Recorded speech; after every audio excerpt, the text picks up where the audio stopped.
If you think about the DVR that have been taken over and used as botnets, or if you consider cameras and other types of sensors that are designed really for low-cost use, potentially consumer type applications, then you move them into a corporate network and they become a gateway into that network. The immediate problem is taking on things that weren't really designed for an enterprise purpose and repurposing them and bringing the risks with them. We saw it actually in the very early days of IT. So the first PCs were bought by people with their credit cards and brought into the company that way. And we're at this stage with these IoT type devices where it's just in someone's easy, disposable, expensive spend. And they can bring them in with all the security issues that they've got. Looking at most of the current standard IoT, the fact that they're vulnerable is almost a given.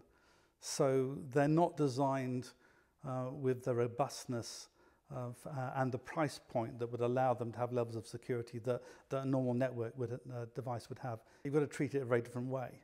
You've either got to not have it as part of the trust environment, you've got to create a special place, a special network where it's got to live, or you've got to wrap something around it to look after it until such time as we can get vendors and actually get procurement to the point where the sort of standards and quality goes up. If we don't make a reasonable business case for them to have to do the security and get the return for doing it, then there is no reason why they would.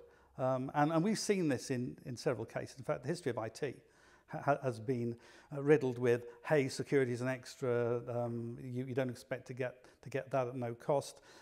There's a bit of a resistance, and then we sort of work towards the middle, where costs go up a little, but they don't become outrageous.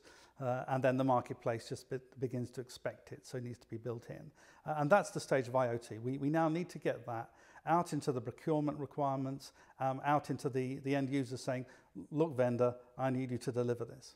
I think the AI challenge is more intriguing and possibly more frightening than the IoT one, in the sense as I don't think we even know the approaches we would use.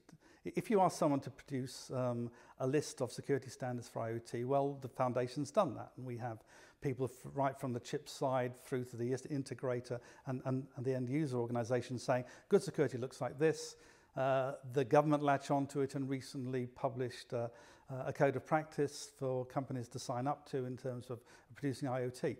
If I was to ask a group of people what the AI security list would look like, I think we'd be struggling.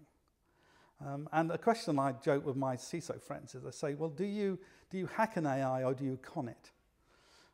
And what does that mean in terms of that particular context? So I think we've got to step into a whole different world in order to protect AI. If we ground things in risk, we're pretty okay, because if the risk changes and you track risk correctly, then your posture towards dealing with it then needs to change as well.